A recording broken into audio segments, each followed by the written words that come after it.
Mukasa finally tulaba Clever J the comeback of Clever J tumulabyeko mu ntalo ne Parasawo Paraso ngagamba si muganda waffe biki avayo naye ayogera anyiga nnyo back then twamulabako nga afukamidde wa mwami wa mchala prosi na yetonda so Clever J so ko tuwe chicho bayo Clever J abera kazini wa Mayanja mwami Gerard Mayanja muganda we brother we yazarani Clever J. Era Clever J yamala ko obudde mungi wa muzeyi Mayanja Gerard Mayanja waka. Era nawulire na historia inaje yatuwambo bambi. Gundi eka umulembe yamuyambanga nnyo. Ndoza kati ye mutoko ku bakamiri. Yeah. Ayinza obaki eke bali bakwatagane. Ngamba ku kitumbu wache bachimu ogenda kusema nachi musunirako nachi. So nze ngenda okutayika okumanya Clever J ate. Ngali wa kamiri munaku za Dorotia.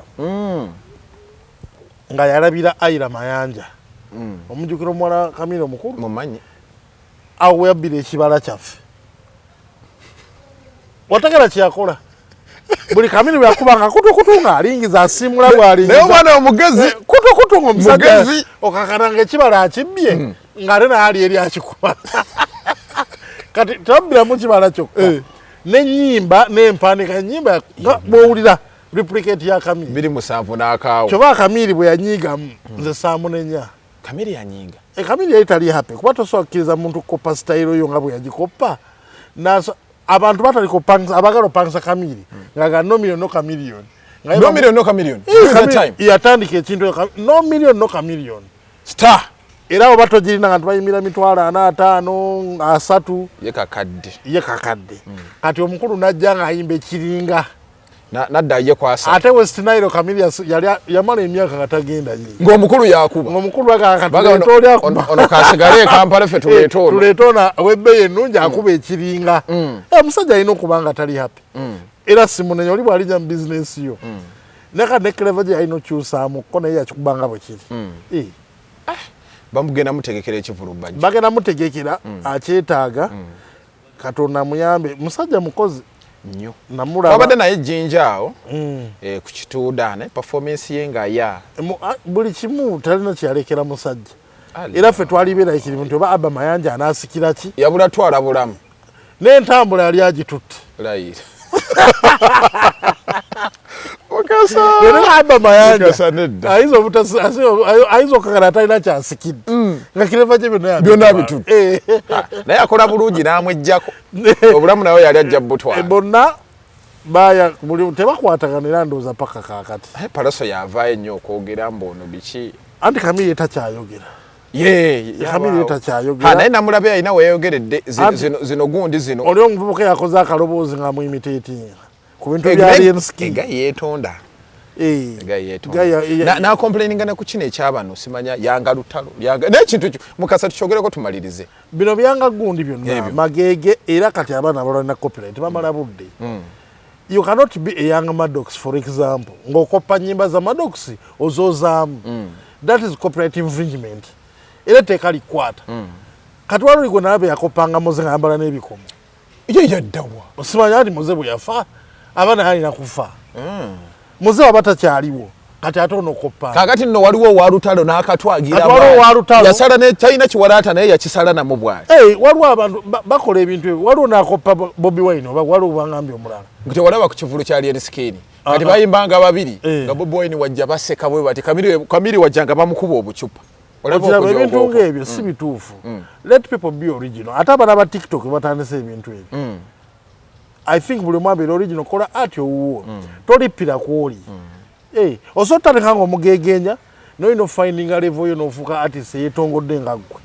sikugira no gegenya oli ayi no tuka no kola fan about him and biki si bituufu era waliwo abajosibwa yabalabudde we tugenda waliwo abajosibwa ngeteka terinayi ngondi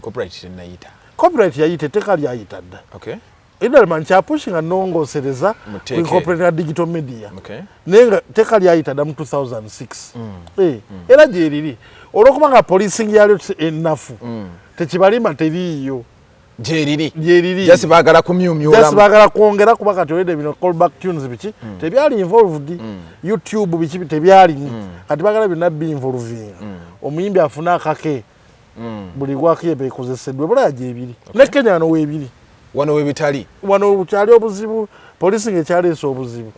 how to implement kibeera kitambula nga kino ttambula ate bana abasasula zino simanya waliwo yafunye ebiri ekitundu Red Band yafunye 13,000 but ani yazigambye Mwami Mukasa ye mwennyini yangaye ate bazitadde ku account zibayo bamwe account nazo sente kyenjagala I think tebanategeera copyright bwetambula there is never a lot of money ezo sente zidependinga ku rotation gyofunye Red Bar weyayimbira emyaka 2 emabega etteeka terinayita kati from 2006 etteeka we lyayise how much rotation has it got era nabana abagirwanira ogiraba tujja tuka time nga rotation abafuna Spice Diana Shiba bantu nga 10 the usual people bano bakamiri babebe bani abayina music ati abalaba kana mujafuna ku sente zaye ekintu ekyo bakibala batya ati babala rotation nti music wakubiddwa mirundi emeka wa kati bamanya nti kati gundi yasinza ofuna play nyingi ne bali kabagabanya sente ziba zikuŋŋaanyiziddwa omwaka ogwo ne kati basobola okutuukako nga gwolimbawo balukubye Mukasa bakuba mulundi mukuddembe ku Saturday n'abaana bakuyingira naati bo babakubawa ate ze bakubako ku ddembe ng'olina Kasuku kyakola ku sheeyo akutandisa n'akuzaayo kati Kasuku si afuga sheeyo is a panelist nga moderator eyo show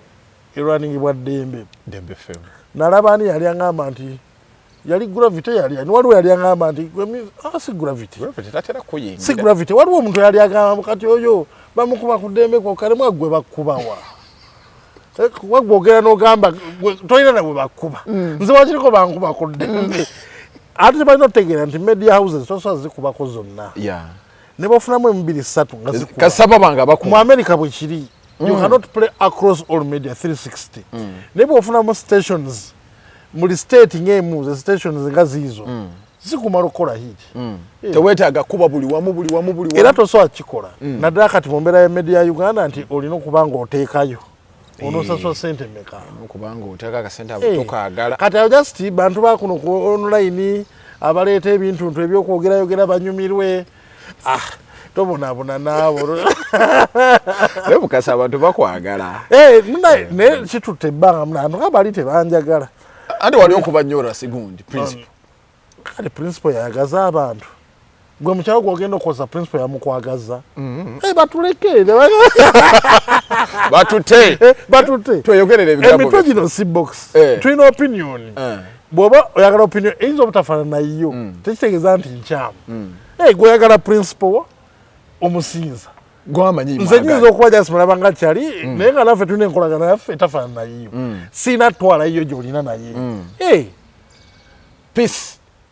tubeere bakakkamu